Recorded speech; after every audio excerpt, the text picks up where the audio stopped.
Hi, good morning.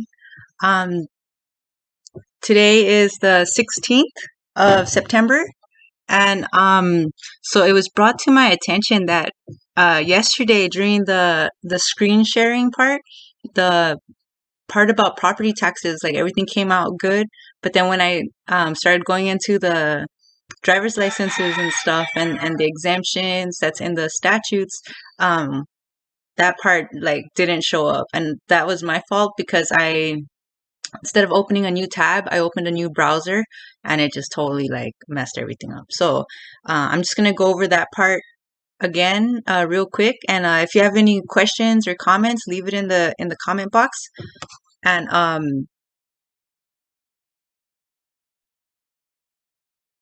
we'll go on from there.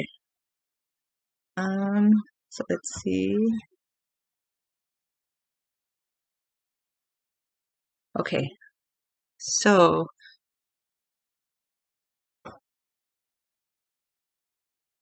where we find this information is at capital.hawaii.gov, and then you scroll down. And I like to open the table of contents in one tab and the HRS sections in another tab. So in the table of contents where I found the exemption for driver's license and all of that, if the exemption only applies if you're not on the road for commercial businesses. So like if you're not a taxi driver, Uber driver, bus driver, truck driver, any sort of driver, then from what I understand on how I read this is like this exemption applies to you. So we're going to go to in the table of contents just because I want to show you it's chapter 286 and we're pretty close.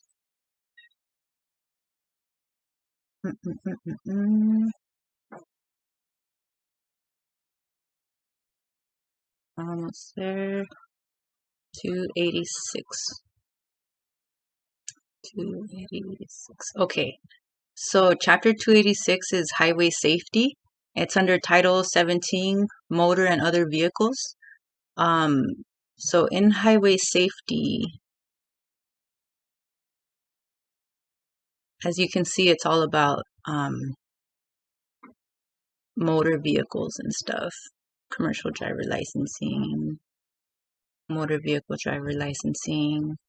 Okay, so in the second one where it has actually all the sections, you'll find chapter 286 right here in volume 5.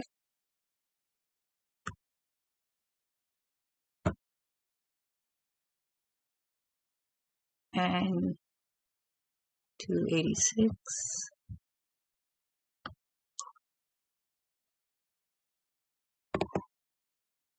And then I like looking at the definitions first. Definitions are here in 286-02. And this gives you like what the definitions are that that these words apply to. So when we look at drive and driver, it means to drive, operate, or be in physical control of a motor vehicle in any place open to the general public for purposes of vehicular traffic. So right here, I just want to point out the purpose of driving is for vehicular traffic. A driver means every person who drives or operates right there, who drives or operates or is in actual physical control of a motor vehicle in any place open to the general public for purposes of vehicular traffic. So both of these, drive and driver, is the purpose is for vehicular traffic. So I just want to point out what the highway is. The highway means the entire width between the boundary lines of every way publicly maintained when any part thereof is open to the use of the public for purposes of vehicular travel. So there's two different purposes here. One is the purpose of travel and one is the purpose of traffic. So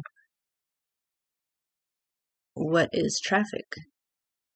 So I'm just going to do a quick find and see where traffic is in these definitions. So there's 3 locations. One is interstate commerce. The other is driver.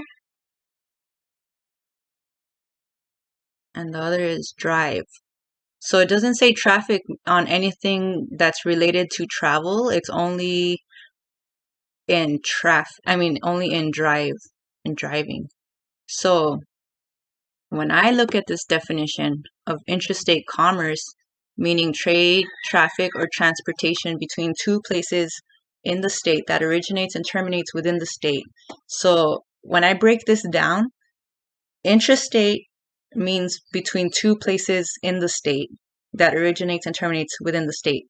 Commerce then means trade, traffic, or transportation. So traffic is commerce. So if a driver's purpose must mean commerce, from how I understand it anyway. So when I look at this and then I go to HRS 286-207, which is the exemption. Oh, yeah, I passed it. So 286-207 says exemption certain vehicles. This part shall not apply to the following vehicles if such vehicles are in compliance with safety ordinances and rules of the county in which they operate and other applicable state safety laws and rules. So the ones that I want to point out here is subsection 3 that says passenger carrying vehicles used by employees solely for their own transportation to and from and during work. So that's for their own transportation. And then 5 and 6 are the ones most relevant to people just traveling. A passenger carrying vehicle used for the transportation, and here's the keyword, without compensation, meaning you're not operating in commerce. You're not in trade, traffic, or transportation. So without compensation of persons for personal, recreational, or entertainment purposes, then you have an exemption you can use.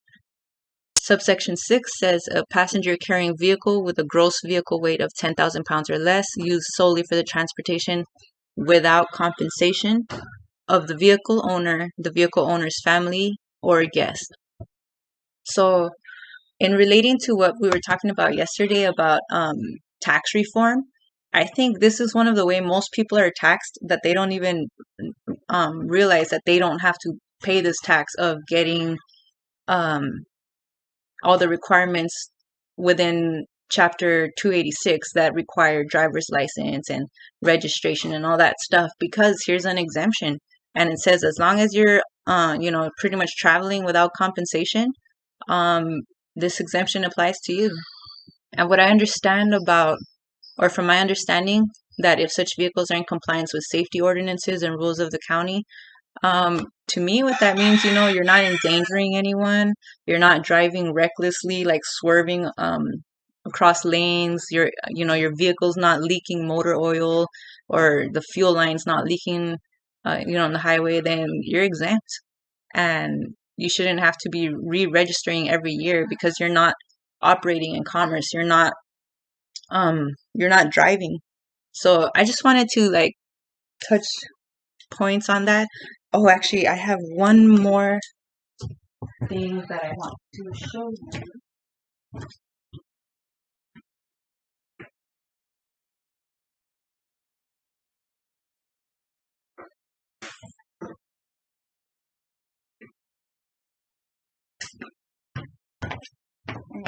One second.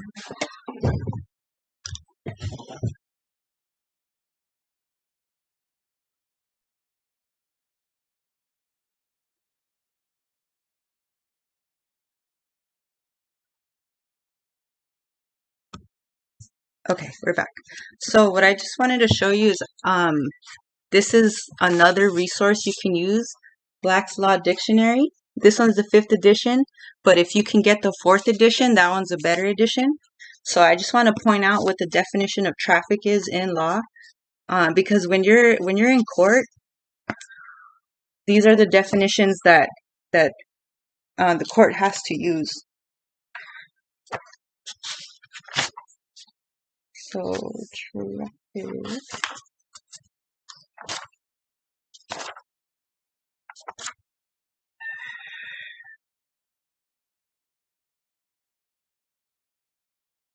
So traffic. Commerce, trade, sale, or exchange of merchandise, bills, money, and the like. The passing of goods or commodities from one person to another for an equivalent in goods or money. The subjects of transportation on a route as persons or goods. The passing to and from persons, animals, vehicles, or vessels along a route of transportation. See commerce. So I'm going to try to show you. And you could try to take a screenshot too if you want. Where was it?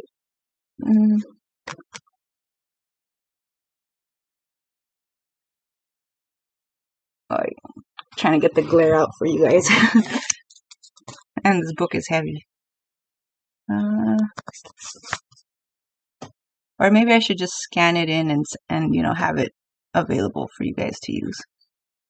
I don't know if you guys can see that, but anyway, so that's one of the tax reform things that I was talking about yesterday. So yesterday we talked about, the last thing we talked about was self-determination. So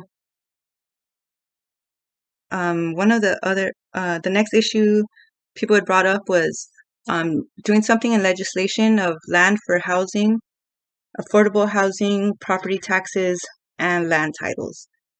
And we did touch upon property taxes yesterday when we were talking about progressive taxes and tax reform, and kind of also land titles as well.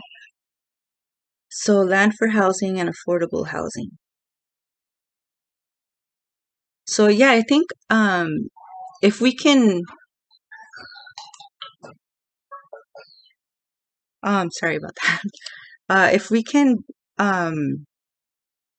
fix or help people understand that they don't have to pay property taxes if they're not using a commercial business, or if it's not a leased, licensed, or permitted property, then they don't have to pay taxes, and that makes housing more affordable. Because also, if even for renters, because if the property owners don't have to pay taxes, then the rent comes down for people as well. And if the rent comes down, it's kind of like, a trickle down effect that the cost of living, the cost of housing comes down as well. And land for housing,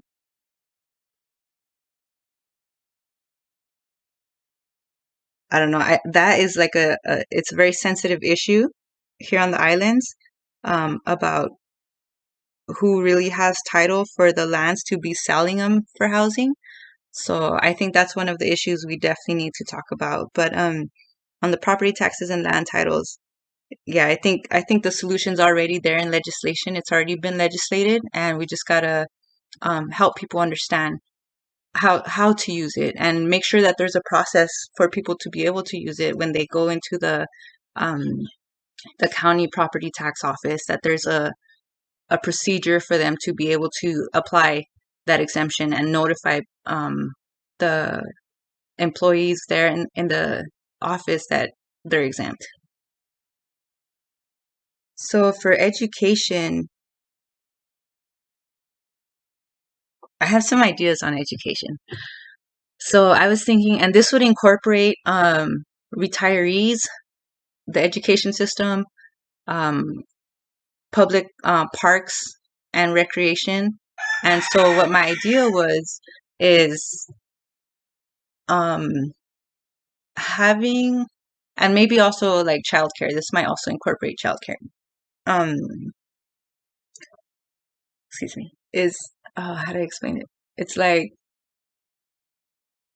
if everyone in their community volunteered like 2 hours every month to meet at a park, at their the closest local park, and teach the kids that show up that day, teach them what they've learned or like their skill or trade, and pass it on, and do that every month. I think our keiki would learn so much more, so much faster, because they'd have all this wealth of knowledge that's in already in the community, um, to absorb, instead of having, one teacher trying to um, teach the children. Instead, you have all these multiple different teachers just teaching their own life experience and passing it on to children. And this would help as well, like have help retirees, or even just everyone in the community have a way of making an income and teaching the next generations. Um, and say it's done in our local community parks. Um, say someone has a gardening experience, then they can teach that to the children while they're taking care of the community garden that's in the local park, and just be watering the plants or teaching the kids about each plant. And I think that would definitely help further children's education in a more cost effective way, and increasing the amount of knowledge that they're gaining in each day, just based off the local members in the community, and based on their knowledge. Because like say in here in Kau, um, we have geologists, we have all kinds of teachers, we have herbal herbal medicine people, we have a veterinarian, we have beekeepers, ranchers, artists. Imagine the kind of knowledge like kids can learn in 1 year, just being taught every day by different people. And yeah, maybe it can be like on a payment system too, to where um, the people who share this knowledge get paid as well for sharing this knowledge, because they are teaching and um, taking time out of their day. So I think that might be good too. I think the next issue was poverty and homelessness. So that might actually help with the poverty issue, is that as people are getting paid to pass on their knowledge to the younger generation, that might help lift them out of poverty as well, because they'd be getting paid as well. And homelessness, I think that issue that ties in with the property taxes and the affordable housing. And so maybe a lot of homeless people have lost their homes due to property taxes. And then there's also, there's people who don't want a house, who don't like living in a house, who like just being wanderers. And that's okay too. You can't force people to live a certain way. Like some people just like living like on the streets. It can be an adventure for sure. So we got to make sure that what we're thinking of as homelessness isn't just people living life how they want to. Rising price of homes. Yeah, I think that has to do with property taxes as well. Mm, homeless people from other states using state programs and food stamps. So I think that is one of the issues too, that I have an idea how to address, especially with the homeless people from other states using state programs and food stamps. So I have met quite a few people who choose to be houseless, who like the wanderer life, but then they're still like um, applying for food stamps and all this assistance. And I don't think they should be getting it, because um, they have the ability to work, and they have the ability to trade and barter their skills. I don't think they should be getting food stamps or state assistance, especially if you're choosing that lifestyle. Um, it's I know it's definitely going to be hard to determine, like through applications, who's actually choosing that lifestyle and who's actually in need.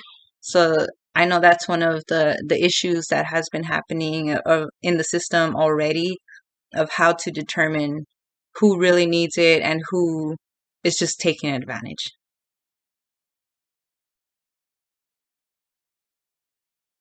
Food security. Yeah, let people grow their own food and sell it to the markets without making it overly complicated for people to do it. Economic diversity.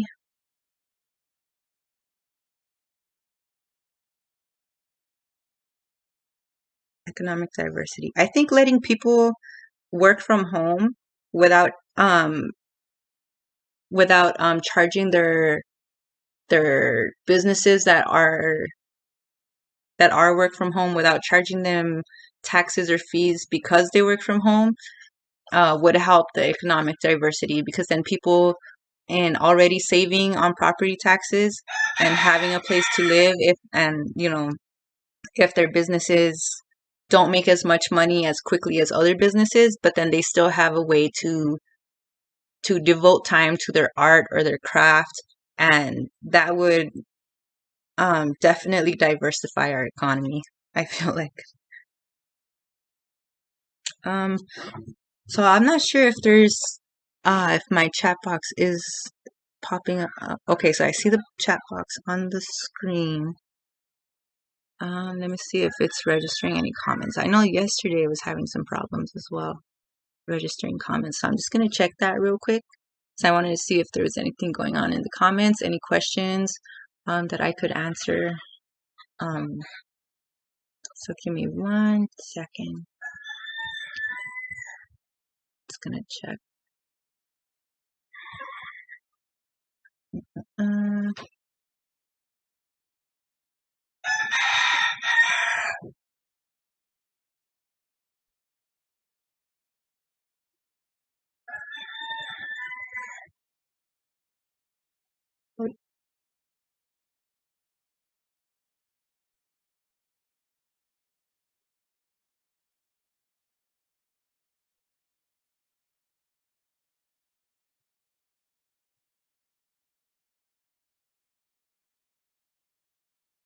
Okay, no comments. So just checking. Just wanted to make sure that I wasn't missing anybody's comments. I didn't want anyone to feel um like I wasn't acknowledging.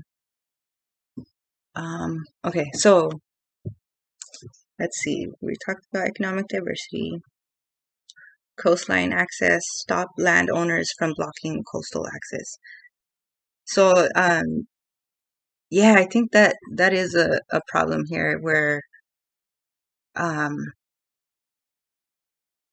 where people are stopped, not even just from landowners, but even from DLNR, from accessing the coast, like for fishing and stuff. Like, one of the things that irritates me is that if you're fishing and camping, you're not allowed to do that. But if you're fishing by itself, you're allowed to do that. Like, what's wrong with camping if you're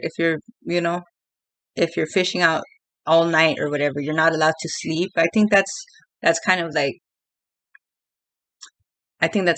mean, I guess. I think you should be allowed to camp and sleep and fish and, all that, like hang out on the coast. You're not bothering anyone. And especially if you're on state land, that's pretty much public land. That's, in a sense, your land, collectively, as a people collectively. But if you're not bugging anyone, I don't think DLNR should be coming around and harassing people.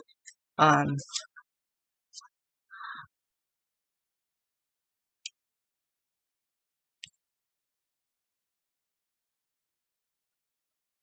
Yeah, I'm totally down for. Oh, you know what might be a good idea too is having, because this does happen a lot, where um DLNR or people call in, and because people are accessing the coast and stuff, like, um and that supposedly you're only allowed on the shoreline. I think that should be extended to maybe like even 5 feet or 6 feet, like enough for like a tent off the shoreline, because that would, like, I don't think there's anything wrong with camping like on the beach. Honestly, I really don't. Um, Maybe developing like a call line or a hotline to call in, to kind of, in a sense, like police the police. So if you're just camping and fishing, and DLNR or someone comes and harasses you about that, you can call this hotline, and then someone will come and verify and make sure you're not trashing the place, and all you're doing is camping and fishing, and then to get DLNR to leave that person alone because you're just exercising it, right? But yeah, that's just my opinion. um so yeah, we're just gonna stop it there for now, and then tomorrow we'll continue on with just reducing drugs and crime, protecting the environment, and I'll just, drop my opinion on ideas and stuff we can do with that. So um you guys have a beautiful day. You guys take it easy. um Enjoy, and we'll see you guys tomorrow. Aloha.